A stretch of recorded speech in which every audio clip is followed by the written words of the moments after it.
Pada peringatan Hari Otonomi Daerah ke-28. Yang terhormat saudara-saudara sebangsa dan setanah air, yang terhormat para peserta yang berbahagia. Assalamualaikum warahmatullahi wabarakatuh. Selamat pagi dan salam sejahtera untuk kita semua. Om Swastiastu, Namo Buddhaya, dan salam kebajikan.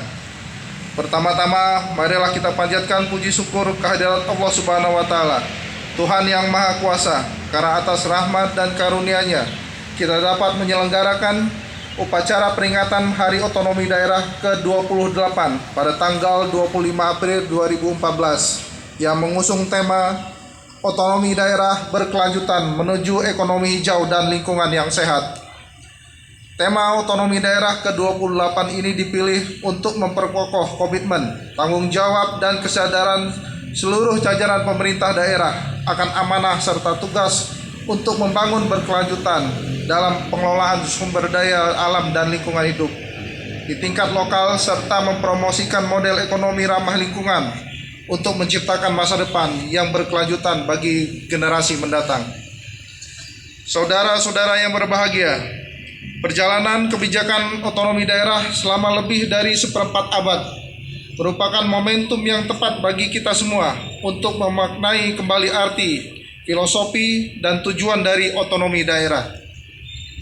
Otonomi daerah merupakan hak, wewenang, dan kewajiban daerah otonom untuk mengatur dan mengurus sendiri urusan pemerintah dan kepentingan masyarakat setempat dalam sistem negara kesatuan Republik Indonesia, serta diatur dalam Undang-Undang Nomor 23 Tahun 2014 tentang pemerintah daerah dengan filosofi otonomi daerah dilandaskan pada prinsip-prinsip dasar yang tertuang dalam Pasal 18 Undang-Undang Dasar 1945.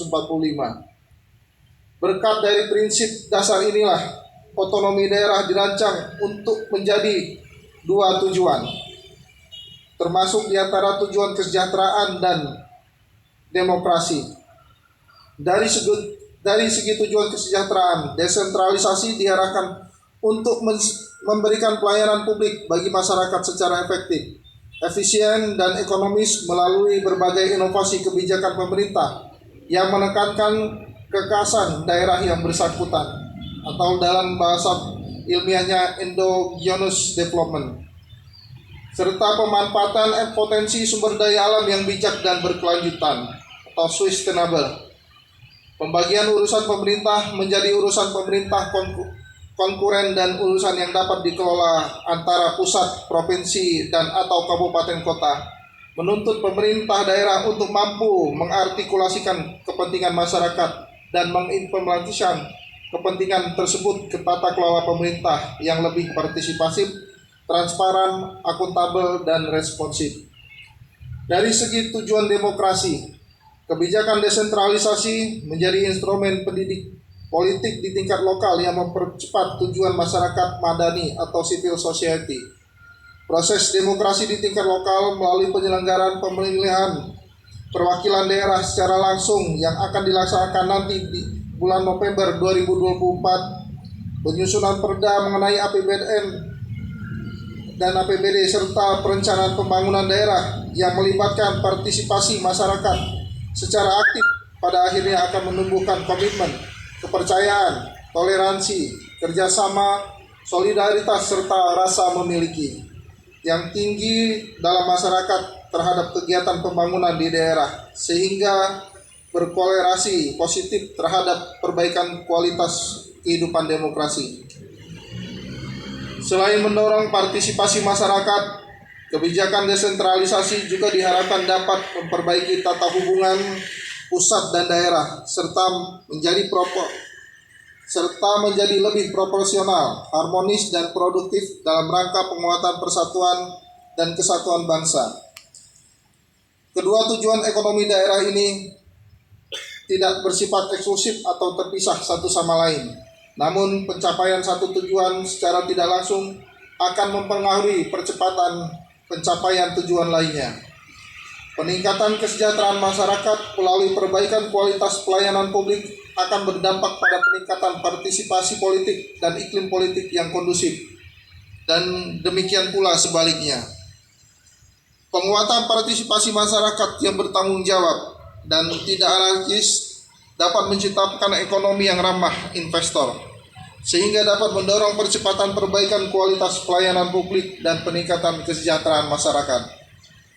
Dalam konteks ekonomi hijau yang merupakan salah satu dari 6 strategi transformasi ekonomi Indonesia untuk mencapai visi 2020-2045, kebijakan desentralisasi memberikan ruang bagi pemerintah untuk melakukan pengelolaan sumber daya alam secara efisien dan berkelanjutan, termasuk melalui transformasi produk unggulan dari yang semula berbasis produk yang tidak dapat diperbaharui menjadi industri pengelolaan pertambangan, menjadi produk dan jasa yang diperbaharui dengan tetap memperhatikan potensi daerah seperti pertanian, kelautan, dan pertanian.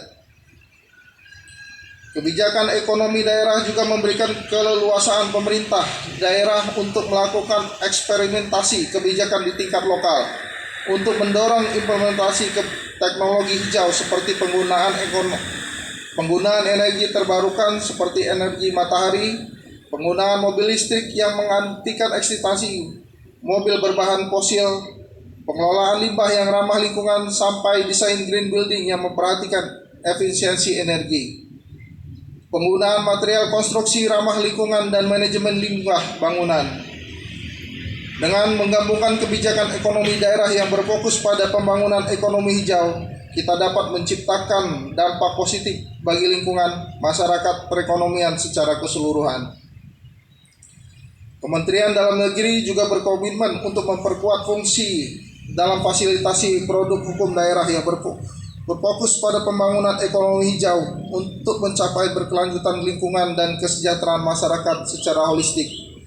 Fungsi ini bertujuan untuk memaksimalkan peran peraturan daerah yang berfokus pada komoditas dan sektor unggulan yang ramah lingkungan, dengan memperhatikan aspek ekologis, resapan air, ekonomi, sosial budaya, estetika, dan penanggulangan bencana.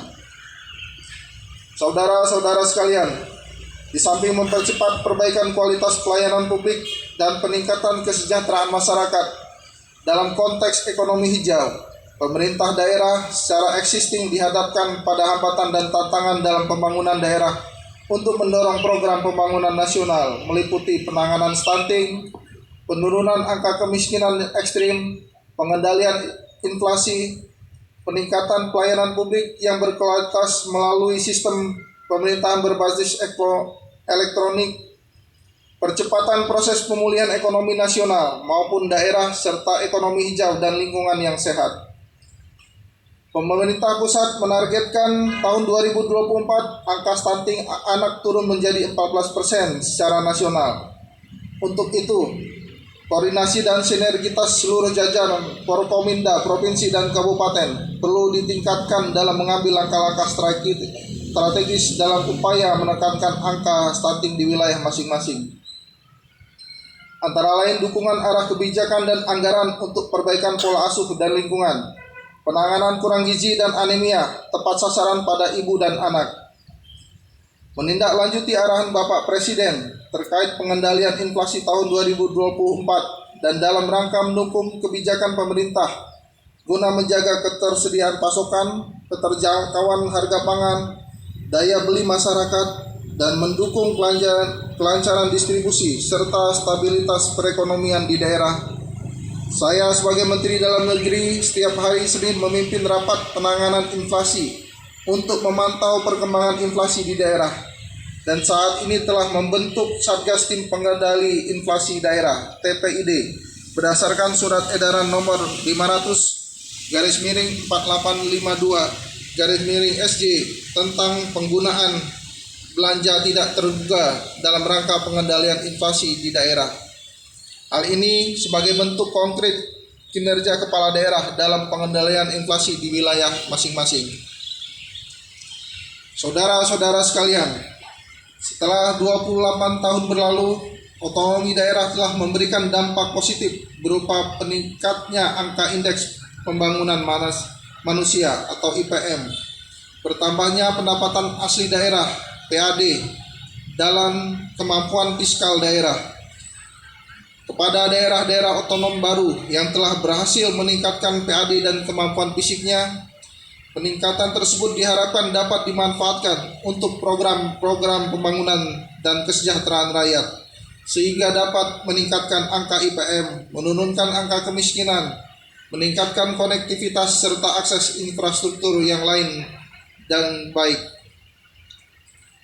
Kepada daerah-daerah yang kemampuan PAD dan fiskalnya baik tetapi IPM-nya masih rendah, angka kemiskinan masih cukup tinggi, dan akses infrastruktur belum baik, perlu kiranya melakukan evaluasi untuk memastikan bahwa penyusunan program dan kegiatan dalam APBD agar tetap sasaran, efektif, dan efisien.